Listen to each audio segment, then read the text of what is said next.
Welcome into another edition of Conversations with Paul Brown. We have a special guest with us this morning.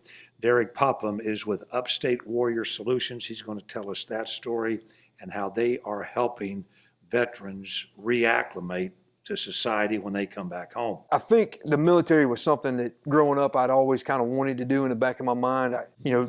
Growing up in the 80s, that was the decade of Stallone and Schwarzenegger and Rambo and Commando and Chuck Norris and all that good stuff. So that was kind of what I looked up to as a kid, especially, with the family heritage that we had of military service. So ended up joining the Marine Corps. Why the Marines? I really couldn't tell you, to be honest. I just think I had met the recruiters and they had impressed me. I had decided that if I was going to do this, I wanted to try to do the hardest thing I could do. I really wanted to challenge myself and kind of push my limits. So ended up choosing the Marine Corps, taking the infantry route, and just trying to be the best I could be at it. So you leave 6 miles South Carolina, and the next thing you know, you're on Parris Island, South Carolina. That's correct.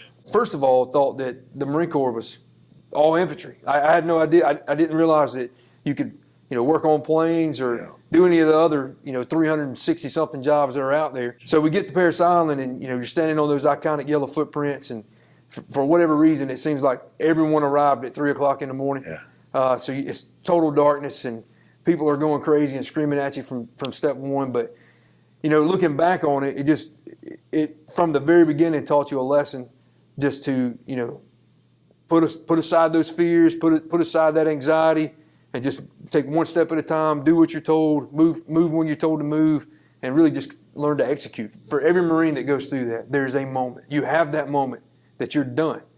You realize, this is it. I don't want this anymore. I can't do this. All those thoughts go through your mind. I don't care who you are, how tough you are, how strong you are. But then, as soon as that happens, the next training evolution takes place, and you do it, and you complete it, and then you realize that you can push yourself much further than you ever realized. And I think that's a big part of what makes us successful. And I remember in boot camp, at the end of the day, we're cleaning up, and I remember one of the recruits looked at me, and one of the other recruits, and he said, "Look, man, just hang in there. It'll get better tomorrow." And it was so funny. He must have seen in my face that I was done at that point, and he had experienced it before me. And it just kind of hit home, and he was right. You just put one foot in front of the other and keep moving forward, and the next day was better. Just that sense of accomplishment was huge. I can remember it like it was yesterday, and it was over 20 years ago. Receiving that Eagle Globe and Anchor, earning that title, I really can't put it into words. One of the greatest things I've ever done, and the lessons that I learned there about really just being able to push myself beyond anything that I feel I'm mentally capable of, and even physically capable of, and was realizing that you can continue to push and push and push. Those lessons have helped me in everything I've done since then. And through life, when you come up against a difficult situation, you can say, "I can do this. I've survived Parris Island." Yeah, not just Parris Island, but the follow-on schools, everything that you did after that. Then during your time in the Marines, what were some of the things that you did, and where did you travel to, and what were your responsibilities? So I ended up deploying twice to Iraq. Was a platoon sergeant over there one time, and ended up back at Camp Lejeune area. I was recruited over in Greenville from 01 to 04 time frame.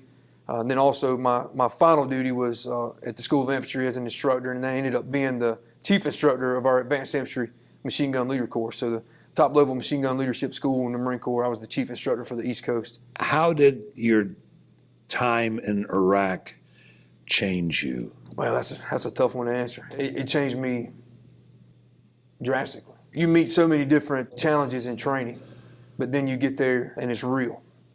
And you realize that no level of training will ever get you to the point of facing those types of situations.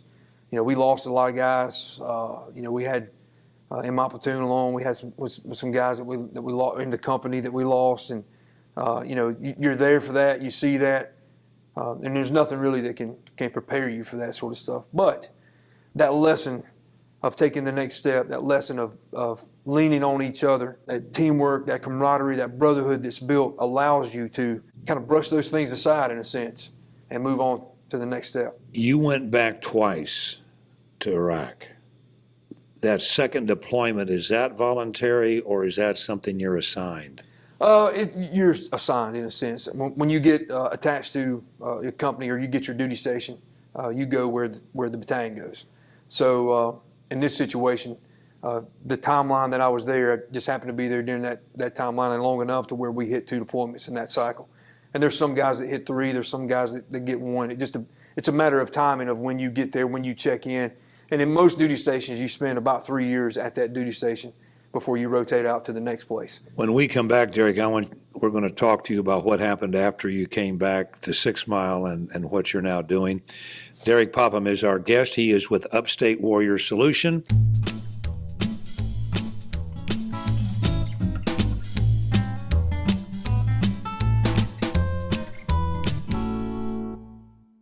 You end up spending how long in the Marines? I did almost 17 years in the Marine Corps. Is that enough to retire? Well, I've received some injuries that ended up eventually medically retiring me early. So. In Iraq? Yes. Now what do you do with your career after spending 17 years in the military, serving your country in Iraq, getting hurt? Well, like I told you, I was the chief instructor at the Machine Gun Leaders Course. Next thing you know, I was exercising, what we call PT, with the school that I had there, the students in the school, flipping some tires, and I went down, had gotten injured, a few years before that. Recall the moment that it happened, and just hurt. Everything hurt. It was not a big deal. I didn't focus in on one area. All of that took place. I had put a package in to extend to stay on active duty and what's called a permanent light duty status. Since I was at a schoolhouse, I could have stayed there as an instructor. That was right about the time that the Marine Corps was dwindling in size. Congress had approved to take us to 205,000 in size. We had been reduced at that point back to 183. So a lot of people were on the chopping block to get sent back home, and I just happened to be one of them. It was the crazy part of it is it happened so fast, I didn't even realize. We had put that package in for the extension. It got denied, obviously, and I'm standing on a range with my students, and the first sergeant major and CO show up, and they're like, "Hey man, we need to talk to you." So they pull me to the side and look, your medical evaluation board went through, the extension we put in got denied, you're being medically retired. This was in December. So my first question is when? And the answer was February 29th, 2012, which was a leap year. So I, within a week, was on terminal leave and had no idea what was going to happen next. I had a wife, 2 kids. So started looking for work, ended up linking up with another Marine that I'd met previously that was working at Duke Energy. He told me he could help me get a position there. So I jumped on it, moved back to South Carolina. My wife and kids stayed in North Carolina for about 7 months as they finished up school. I came back here, started working. And then they moved back down this way. Grateful for that opportunity, but didn't feel a sense of fulfillment at what I was doing there. And really looking back on it, was not a good situation to transition out of, especially that fast, coming from where I was into that. And if you think about the situation that a lot of our veterans are in many cases, many of them are coming straight off of a battlefield into a hospital, from a hospital right into civilian life. And there's not a whole lot of time or opportunity for them to transition. And as we mentioned, that's been a broken system since day one. And then I met our current CEO and president of Upstate Warrior Solution, Charlie Hall. Charlie at the time was part of the Marine Corps Wounded Warrior Regiment. It was his job to go around the state of South Carolina, part of North Carolina, and meet veterans like myself that were injured in the Marine Corps that were coming back home. So he came out, met my wife, kids, we're in the living room, and he threw out this idea of starting a nonprofit called Upstate Warrior Solution that he had already been working on, and asked if I was interested. So immediately I'm like, yes, absolutely. So about a year goes by. I had some follow-on surgeries that were taking place during that time, and then had the opportunity to leave Duke and go to school full-time and start trying to help get Upstate Warrior Solution off the ground. So we spent about a year with a core group of about 5 or 6 people that were trying to make this thing happen, along with our amazing board of directors that were behind us and getting things going, and ended up with a national level grant that helped us open the doors for Upstate Warrior Solution really late in 2014. From there to now, we've been able to assist over 4,500 veterans and family members in the upstate of South Carolina. What makes this unique is this is unique to the upstate of South Carolina, what you all have been able to put together. That's correct. There are some sister organizations Sure. and small community groups throughout the country that are trying to replicate and do this sort of thing. But what we're doing here in these 5 counties is very unique. And those 5 counties are Spartanburg, Greenville, and the Tri-County area. Pickens, Oconee, and Anderson. That's correct. We have right now around 10 people that are full-time. And we have some part-time work, and then we have a fellowship program that we run that takes veterans like we're talking about that are transitioning out, and it gives them an opportunity to get back into the workforce. They work for us, they get a small stipend, and then we also put them through a workforce development and career development set of classes that we do on a monthly basis. A big part of what we do is connect to the community. I will say, growing up here was amazing, and I've been all over the country, met people from all over the country, and without a doubt, we live in one of the most patriotic places in the United States. So there are people everywhere in the upstate community that want to help veterans. In many cases, they just don't know how. Mm-hmm. They don't know how to get involved. They don't know how to get connected. There are many organizations that are out there that want to do good things. There are employers all over the upstate that want to employ veterans, but they don't know how to make that connection. So that's really what we set out to do, was to be that connector between the veteran and the upstate community that wants to get involved. We're not trying to replicate anything. We're not creating jobs for veterans. We're going out and we're talking to all the employers that have those open positions, and we're getting those veterans in those positions. We're not creating mental health workshops. We're going out and we're building relationships with all the people that provide that mental health, and we're getting those veterans connected to make sure they're being taken care of. And a big part of what we've done is we've gotten inside the Veterans Administration. We've went through volunteer courses, and I'll say for all the veterans that are out there, for anybody that hears this, the VA gets a lot of bad press. But I will tell you from firsthand experience that the VA is full of a lot of great people that could be making a lot of money somewhere else that want to help veterans. But they're sometimes stuck in a bad situation. They're in a bad environment as far as what they're allowed to do. But you got to give them an opportunity, and you got to get in there and meet the right people. And we've been able to do that. So now that we're able to back up a little bit and help get that veteran connected to the right people inside the VA instead of calling 1-800 numbers and being on hold for 3 hours at a time. Veterans come to you for help, or you seek them out? Both. When we first got started, obviously no one knows who you are. So we went out into the community full force, showing up at job fairs, showing up at community fairs, just really being anywhere that anyone would allow us to come in and set up a table or come in and talk, and got in front of veterans. But a big part of what has happened now through our partnerships with different community programs is we've started receiving a lot of referrals back. Somebody walks into an office that's a veteran that's having issues, they send them to us. And that's huge. And that's, when anybody asks me, what can I do to support you? The number one thing I always tell them is help us get connected with the veterans that you know. Everyone in the upstate knows a veteran. You've got family members, you've got brothers, sisters, aunts, uncles, cousins, church members, people that you work with that you know has served. Help us get connected with them. We have a goal of meeting 100% of the veterans in the upstate, and I know that's a lofty task, but we're not going to stop. We're going to keep pushing and try to get connected with everybody that's out there. And what you're capable of doing is helping all veterans, no matter when they served or how old they are. We help every veteran, no matter what your status was, of when you served, how you served, and really your type of discharge. We realize that there's a lot of issues that are going on, especially in wartime, that could maybe cause someone to not get the type of discharge that maybe they deserved, or the type of discharge that deserves a lot of the treatment that goes along with it. So we want to help everyone. Being a veteran myself, I realize the potential that our veterans have. And I think in many cases, veterans are portrayed as this broken individual. You know, PTSD is a real thing, and it affects a lot of our veterans.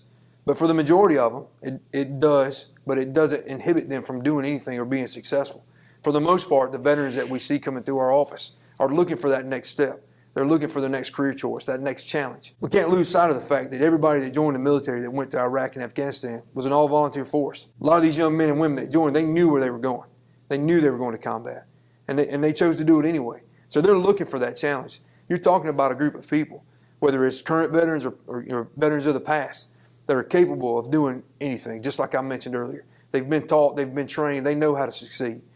We want to let our community members know, we want to let these employers know that when they get a veteran, they're getting somebody that's going to be successful for their company. They're getting somebody that they can push through and can challenge, and those people will rise to the challenge and rise to the occasion.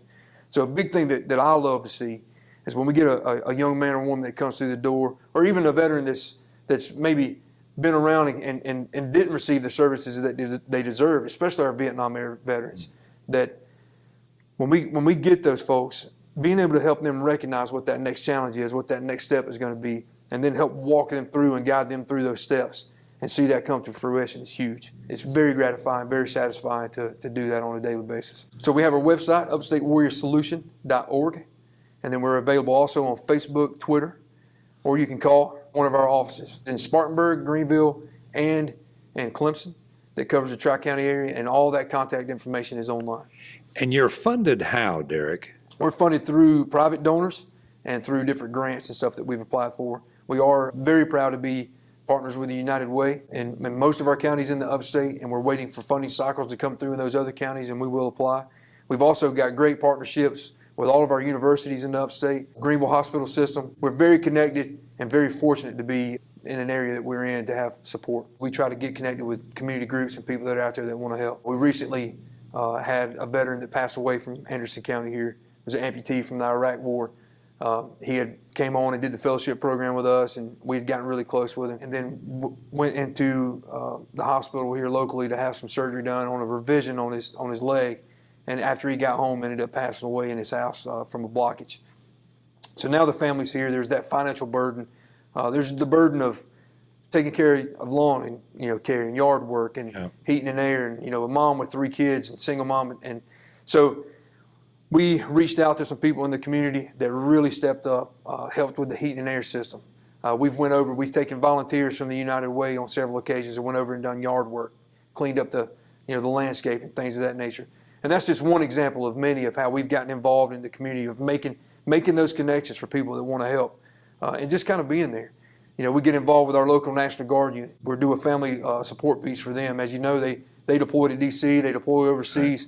Right. We want to let them know that if you're gone, if you're in Washington, D.C., a storm comes through and a tree falls on your house, you can't get back here to help, but we can. We've got people in the community that want to get out there with a chainsaw and cut that thing off the house and make sure that mom and the kids are okay. So that's what we're here for, is to help in the community. From what I've seen, y'all are doing a great job. Thank you for what you and the other people involved in Upstate Warrior Solutions are doing. Thank you very much. We want to thank Derrick for sharing his story with us, and we want to invite all of you to be back with us next week, same time, for our next edition of Conversations with Paul Brown. Until then, take care, everybody.